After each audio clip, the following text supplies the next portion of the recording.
یہاں سے اس کی زندگی کا نیا باب کھلا۔ انہیں یہاں آئے 1 ہفتہ ہوا تھا۔ ان کا بالکل دل نہیں لگ رہا تھا، نئی نئی جگہ تھی، نئے نئے لوگ۔ خیر آنٹی حلیمہ بہت اچھی خاتون تھیں، وہ ان کا بہت دھیان رکھ رہی تھیں۔ کبھی کبھی وہ کہتی ہیں کہ مجھے ایسا لگتا ہے میرے خاموش گھر میں جیسے پھر سے رونق آ گئی ہے۔ ان کی پرشفقت طبیعت کی وجہ سے وہ لوگ ان سے جلدی گھل مل گئے۔ اس دن یشل ان کے ساتھ کچن میں کام کروا رہی تھی کہ وہ بولیں، تم اتنی چپ کیوں رہتی ہو، حالانکہ تمہارے بھائی بہن تمہارے برعکس پھر بھی بولتے ہیں۔ آنٹی سچ بتاؤں تو میرا دل ہی نہیں چاہتا اب بولنے کو، کچھ بچا ہی نہیں ہے میرے پاس خوش ہونے کو یا بولنے کو، سب تو کھو بیٹھی ہوں میں۔ وہ دکھ سے بولی، نہیں بیٹا ایسے نہیں کہتے، یہ تو سراسر ناشکری میں کاؤنٹ ہو جاتا ہے۔ جب ہم سب کھو دیتے ہیں نا تب بھی ہمارے پاس ایک چیز ہوتی ہے، وہ ہے امید۔ جب تک ہم میں امید کی کرن ہے ہم تب تک زندہ ہیں۔ ہماری زندگی اس ایک امید پہ ہی تو ڈیپینڈ کرتی ہے، امید کے بغیر جینا تو موت کے برابر ہے بیٹے۔ وہ اسے اپنے پرشفقت انداز میں سمجھانے لگی۔ تو پھر آنٹی میرے اندر تو امید کی کوئی کرن ہے ہی نہیں، تو کیا کروں میں؟ اس نے بات ادھوری چھوڑ دی، بالکل نہیں، کون کہتا ہے کہ تم میں امید کی کرن نہیں ہے؟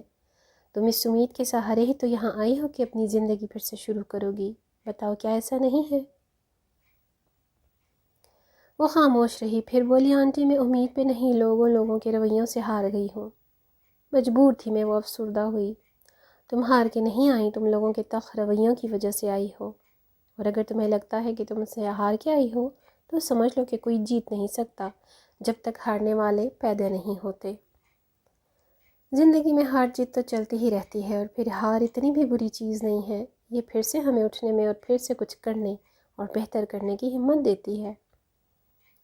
یشل بیٹا، ہر حال میں اللہ کی اس پاک ذات کا شکر کرو کہ اتنے برے حالات میں بھی اس نے تمہیں اکیلا نہیں چھوڑا۔ جی آنٹی آپ ٹھیک کہتی ہیں۔ وہ بیلی، گڈ، اور سنو میرے ساتھ کل میرے اسٹور پر چلو گی، ویسے بھی تم گھر پہ رہ کے بور ہو جاؤ گی اور فضول کی سوچیں تمہارے ذہن میں آئیں گی۔ تم میرے پاس جاب کر لو، ویسے بھی مجھے ضرورت ہے اس کے لیے، میں تمہیں سیلری بھی دوں گی، تم اپنے پیرنٹس کے پیسوں سے گھر خرید ہی رہی ہو، پر اسے چلانا اپنے پیسوں سے۔ ان پیسوں کو بچاؤ اور اپنے بہن بھائیوں کی پڑھائی میں لگاؤ، انہیں اپنے پیروں پر کھڑا کرو، اور ہاں اپنی پڑھائی دوبارہ اسٹارٹ کرو۔ جی آنٹی، وہ مسکرائی۔ تو پھر کل سے تیار رہنا، اوکے؟ اوکے۔ زندگی آسان نہیں ہوتی، اسے آسان بنایا جاتا ہے، کچھ صبر کر کے، کچھ برداشت کر کے، اور بہت کچھ نظر انداز کر کے۔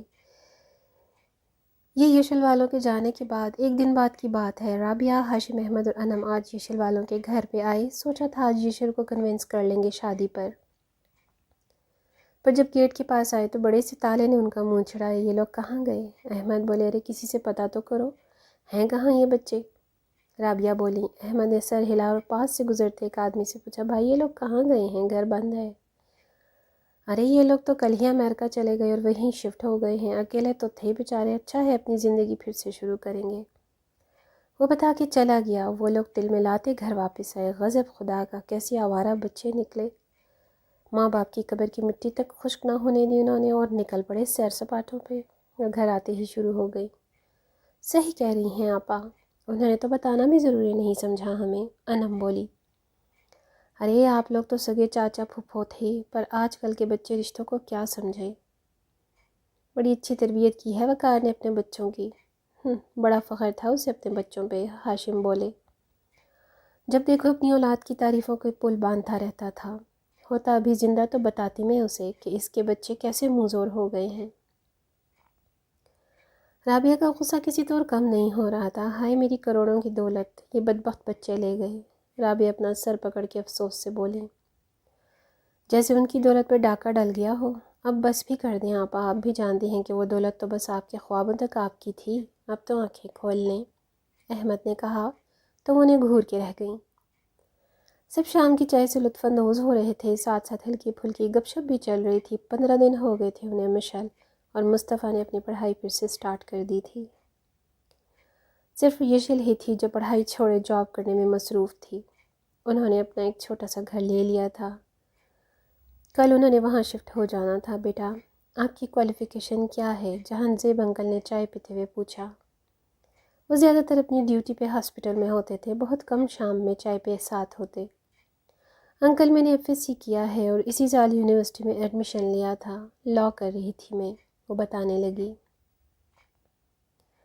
تو اب کیا ارادہ ہے؟ انہوں نے پوچھا۔ ابھی تک کچھ سوچا نہیں ہے انکل، وہ بولی۔ تو بیٹا سوچو، یہ جاب تو عارضی سی ہے۔ جی انکل، وہ بولی۔ آپ نے ایف ایس سی کس سبجیکٹ میں کیا ہے؟ انکل پری میڈیکل میں۔ گڈ، تو پھر آپ لاء پڑھ کے کیا کرو گی؟ آپ کی جگہ تو میڈیکل لائن ہے۔ جی انکل، بٹ مجھے شوق تھا اس لیے۔ بیٹا لاء کی تو آج کل زیادہ ویلیو نہیں ہے، آپ ایم بی بی ایس کرو، اس سے آپ کا مستقبل سنور جائے گا۔ آپ تو ماشاءاللہ ذہین بھی لگتی ہو، آپ کا تو ایزیلی ایڈمیشن بھی ہو جائے گا۔ اور رہی جاب تو وہ تو آپ شام میں بھی کر سکتی ہیں، آپ کیا کہتی ہیں؟ بالکل ٹھیک کہا آپ نے یشیلا، آپ ایم بی بی ایس کی تیاری کرو بیٹا۔ انہوں نے کہا۔ پتہ نہیں کیوں وہ چاہ کے بھی ان کی بات ٹال نہیں سکتی تھی۔ ٹھیک ہے آنٹی، یشل جا چکی تھی۔ اسے پتہ چلا تو اسے شوق لگا، وہ چلی گئی کہ اب وہ اسے کبھی نہیں دیکھ پائے گا۔ اس کے رگوں پہ میں اداسی اترنے لگی۔ اف، پھر میں اسے سوچ رہا ہوں۔ اس نے سر جھٹکا، پر دل کی حالت وہی کی وہی، یہ طے تھا ان کا بچھڑنا، تو وہ میرے دل میں آئی ہی کیوں؟ وہ اپنے آپ سے بولا اور سر کو اپنے ہاتھوں میں گرا لیا۔ یار فرید، اتھے وسنا جتھے یار نظر ہی نہ آوے۔ وہ تو اب بالکل نارمل رہنے کی کوشش کر رہا تھا، پھر اس کے جانے کا دکھ کیوں؟ ان دنوں وہ بہت ڈسٹرب تھا، لیلا جب دیکھو اس کے آس پاس منڈلاتی رہتی، اوپری صحیح، پر اس کی دل جوئی کرتی، کبھی اس پہ وہ چیختا، کبھی ڈھانٹتا، پھر آہستہ آہستہ اس نے بھی یہ چھوڑ دیا تھا اور خاموش رہنے لگا۔ وہ لیلا کو کچھ نہ کہتا اور یہی بات لیلا کے لیے خوش آئند بات تھی۔ ڈوبتے کو تنکے کا سہارا کافی ہوتا ہے۔ لیلا نے اسے وہی تنکا لگتی، اس بات سے بے خبر کہ اس کی دنیا تباہ کرنے والی وہی ہے۔ وہ زیادہ سے زیادہ لیلا کے ساتھ رہنے لگا۔ لیلا اپنی باتوں سے اس کا ذہن کچھ دیر کو ہٹا دیتی تھی، پر ایک خالی پن پھر بھی اس کے اندر چل رہا تھا۔ میرا لہجہ، میری باتیں بہت ہی عام ہیں، لیکن میں جذبے پاک رکھتی ہوں، محبت خاص رکھتی ہوں۔ وہ ڈائری لکھ رہی تھی، پتہ نہیں کیوں کہ آج علی اسے بہت یاد آ رہا تھا۔ کس سے شیئر کرتی اپنی فیلنگز؟ علی، آپ کہتے ہو کہ میں بھول جاؤں آپ کو، کیسے بھول جاؤں علی؟ آپ نے تو اپنی محبت ہی نہیں ڈالی میرے دل میں، بلکہ آپ کی عادت تک ہو گئی ہے مجھے۔ میں تو بہت ایمانداری سے آپ کی طرف بڑھی تھی، پھر آپ کو کہاں میری محبت بے ایمانی کا عنصر نظر آ گیا؟ اس کی آنکھیں آج پھر نم ہوئیں۔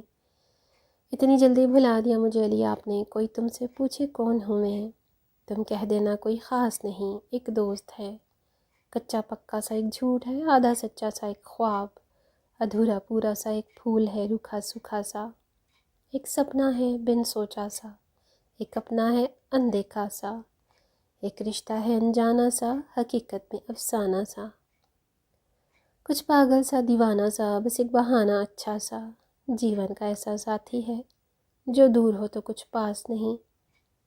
کوئی تم سے پوچھے کون ہوں میں، تم کہہ دینا کچھ خاص نہیں۔ اس نے ڈائری لکھی اور بند کر دی۔